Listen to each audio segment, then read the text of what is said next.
Doing less and less and wanting more and more, I'm telling you it's called disaster. But develop your own philosophy. Here's the best philosophy. Do what you can, number one. Number two, do the best you can. My father even taught me, always do more than you get paid for. Why? To make an investment in your future. Do more than you get paid for. Now, the unions would argue with us on that. But here's the clue. Let other people have their philosophy, and let that take them wherever they're going to go, and let you have your own philosophy. Don't set your sail by everybody else's sail. There's some people that are heading for the rocks. They're heading for disaster. I'm asking you to privately take all the information you can possibly get from me and from everybody else that's got something valuable to share, and then you program your own program to set your own sail. Don't just pick up someone else's philosophy and go by it. Set your own sail. And here's the best advice I can give you. Number one, do what you can. Number two, do the best you can. All kinds of miracles start to happen when you do the best you can. If we all fell on the floor right now and did as many push-ups as we possibly could, and let's say for some incredible reason you haven't been into push-ups lately. I can't imagine why, but let's say. And let's say the best you can do is 5. And you look up at the rest of us when you've finished, and you say to all of us, 5 is the best I can do. We can tell by the look on your face that's probably true. 5 is the best you can do. Now, here's a big question. Is 5 all you can do? The answer is no. Here's the secret. If you rest a little, you can do 5 more. And here's what's exciting. You don't have to rest for a week.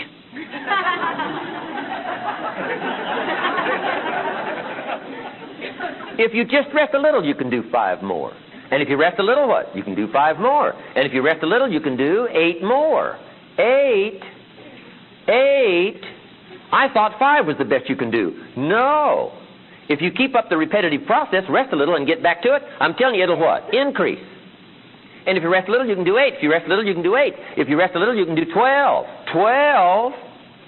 How did we get from 5 to 12? It's a miracle. Did you know you can keep up that process and finally get up to doing 50 push-ups? When 5 was the best you could do and now you can do 50? How do you multiply something by 10, go from 5 to 50? It's a miracle. And here's how the miracle works. Number 1, do what you can. Number 2, do the best you can. Here's number 3, rest very little. What is your philosophy on labor versus rest?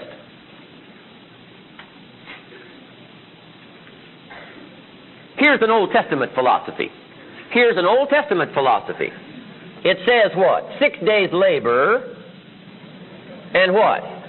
1 day rest. Is that a good philosophy? Remember now, don't be swept along to disaster by somebody else's philosophy. You've got to develop your own philosophy. A lot of the people who are around you are headed for disaster. And if you pick up their habits, and if you pick up their vocabulary, and if you pick up what they read, and if you talk like they talk, you're headed for disaster. You cannot just buy everybody's philosophy. Here's an ancient suggestion on philosophy on labor versus rest. 6 days labor, 1 day rest. Now, I'm not saying 5 and 2 isn't okay. Hey, if God would have thought of 5 and 2, he might have made it 5 and 2. You can't think of everything when you're putting one of these together.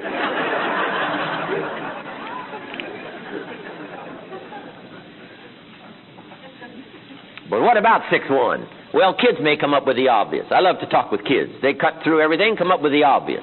Here's what success is: a refined study of the obvious.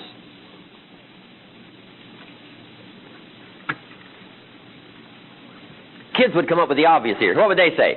Hey, 6-1's probably best because if you rest too long, the weeds take the garden. You got to note that. If you rest too long, the weeds take the garden. Can you think of somebody that's right now about where they were 10 years ago? That may be one of the problems. They keep working hard, but they keep resting too long, and the weeds keep taking it all. They need what? A refinement of philosophy. Because with that poor philosophy, I'm telling you, the wind is going to take them to the rocks. And 10 years from now, they'll be driving what they don't want to drive, wearing what they don't want to wear, living where they don't want to live, and blaming the Democrats.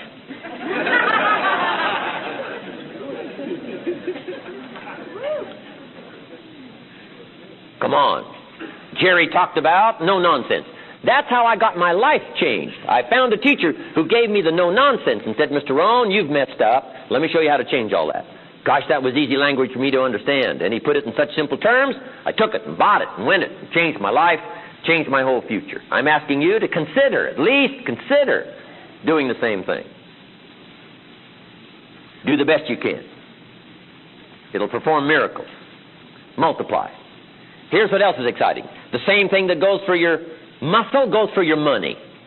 If you can multiply your muscle by 10, only 5 push-ups and finally get to 50, you can do it with your money.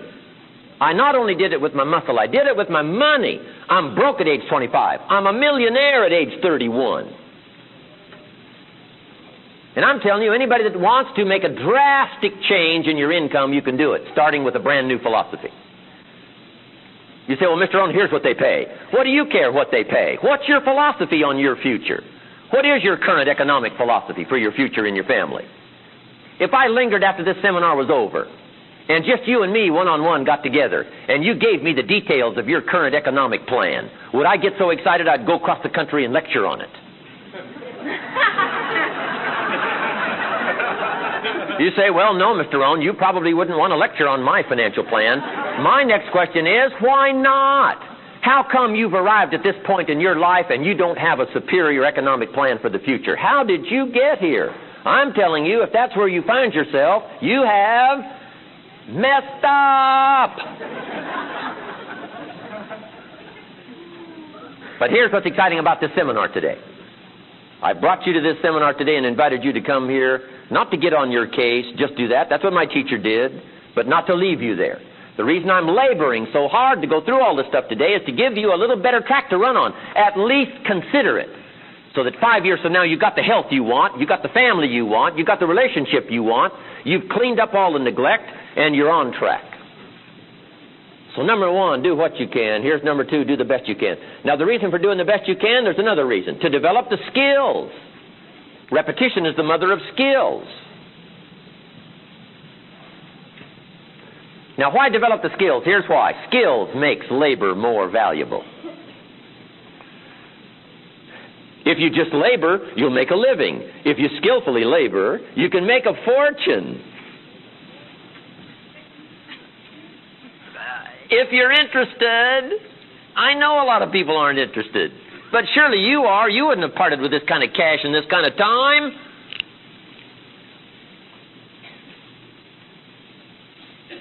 Skillful labor. If you just talk to your family, you can hold them all together. If you skillfully talk to your children, you can help them build dreams for the future. Skillful language. That's why I spend so much time on the weekend, especially on communication, affecting other people with words. You can't be lazy in language. It costs too much. What if you meant to say to someone you care about? What if you meant to say, what's troubling you? And instead you said, what's wrong with you? Wow, that's too big a mistake. And sure, you could have made that mistake 10 years ago, but not now. You should have gotten much better by now in language and communication. Come on, we need the skills to help build our family's dreams. We need the skills to stir up an enterprise and make it successful. We need skills to build equities for the future. Skills of all kinds. Skills multiplies labor by 2, by 3, by 5, by 10, by 50, by 100. Hey, you can chop the tree down with a hammer, but it takes about 30 days. Called what? Labor. But if you trade the hammer for an axe, you can chop the tree down in about 30 minutes. What's the difference between 30 days and 30 minutes? Skills. Skills makes the difference. So I'm asking you, pleading with you, number 1, do what you can. Clean up all the neglect. And number 2, don't settle for the best, less than the best you can do. The best you can do will start working miracles. Multiply your muscle by 10. Multiply your money by 10.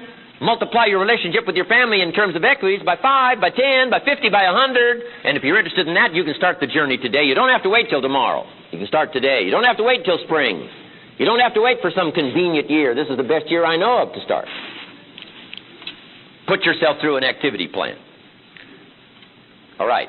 Now here's number 4. Finally, we've gotten to number 4.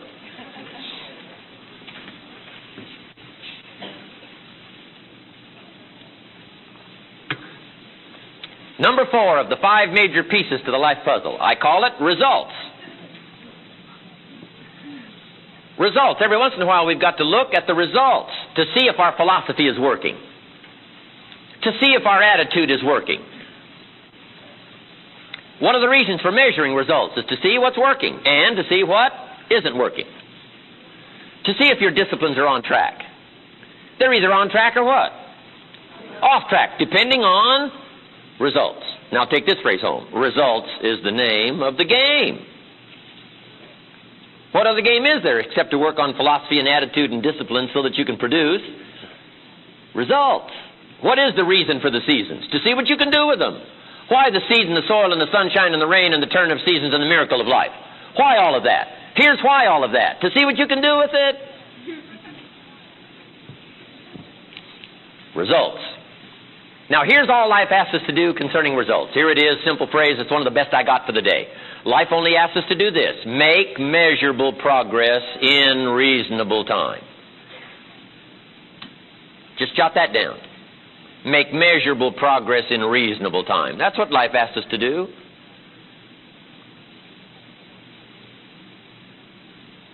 So number 1, you've got to be reasonable with time to ask for a measure, weigh, and account on results. Don't be unreasonable with time, parents. Don't be unreasonable with time, managers, brokers, business associates. Have a little patience.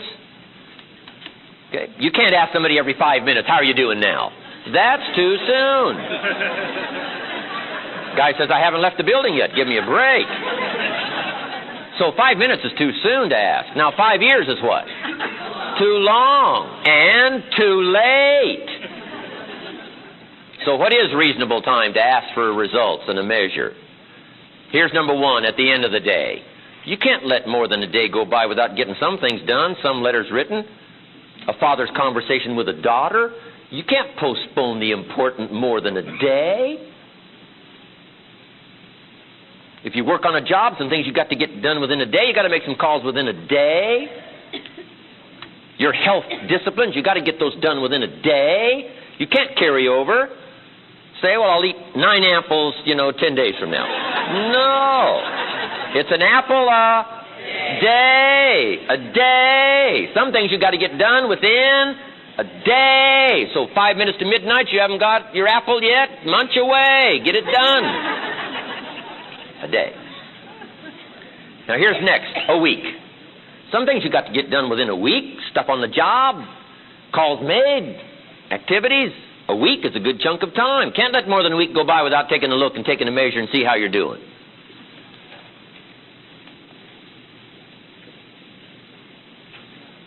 John joins this little sales company. Supposed to make 10 calls first week just to get acquainted out there in the marketplace. Would it be legitimate to call John in on Friday and say what? How many calls did you make? That's called legitimate. It's legitimate time to ask for a measurable amount of progress. Supposed to make 10 calls Friday. John, how many calls? John says, well. You say, John, well won't fit in my little box here. I just need what? A number. Now John starts with a story. You say, John, the reason I made this little box so small is so a story won't fit. I don't need a story.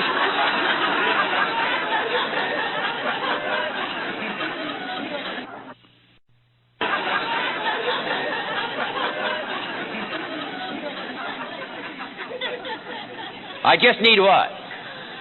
A number. Now here's one of the better phrases to take home. The numbers tell us the whole story. On you, personally. The numbers tell us the whole story.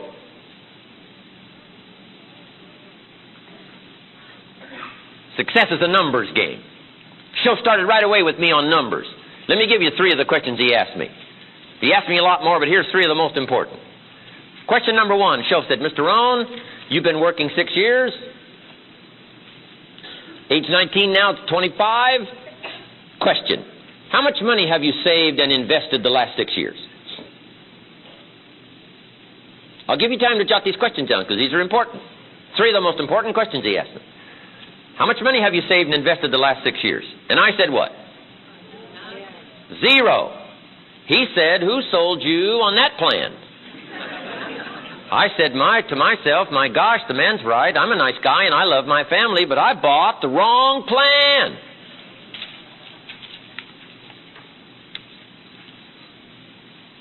Doesn't this 0 tell the story? I'm definitely off track.